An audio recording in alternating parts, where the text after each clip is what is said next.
క్రీస్తునందున్న ప్రియులకు ప్రేమతో వందనాలు తెలియజేయుచున్నాను. జూలై నెల 28వ తేదీ 2024.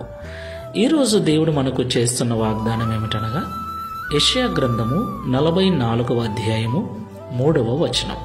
నేను దప్పిగలవాని మీద నీళ్లను, ఎండిన భూమి మీద ప్రవాహ జలములను కుమ్మరించెదను. ఆమేన్.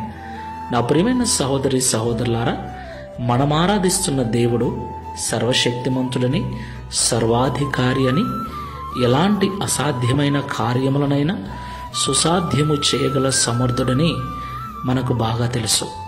అయితే మనలో చాలామంది ప్రార్థించిన వెంటనే జవాబు రావాలని కోరుకుంటూ ఉంటారు.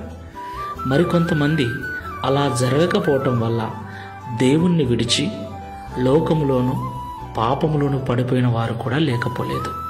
ఈ మాటలు వింటున్న ప్రియ సహోదరి సహోదరుడా, దేవుడు కలగజేసినప్పుడే ప్రతిదానికి ఒక సమయాన్ని నిర్ణయించాడని బైబిల్ సెలవిస్తుంది.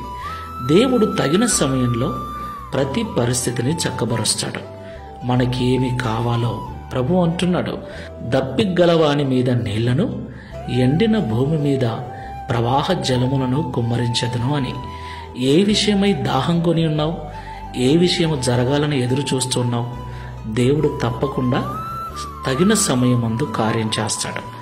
ఓపికతో, నిరీక్షణతో, ప్రార్థనాపూర్వకంగా ఈ విశ్వాసపు యాత్రలో ముందుకు వెళ్దాం. ప్రార్థన చేసుకుందాం. సర్వశక్తిమంతుడా, సర్వాధికారమైన యేసయ్య, మీకు స్తోత్రాలు. ఇంతవరకు మాతో మీరు మాట్లాడి మమ్మల్ని బలపరిచిన ప్రతి మాటను బట్టి స్తోత్రాలు. నిజమేనయ్యా, ప్రార్థించిన వెంటనే జవాబు రావాలని ఆశపడుతున్నాం. ప్రార్థిస్తున్నా కూడా ఎందుకు జవాబు రాలేదని దిగులు చేస్తున్నాం.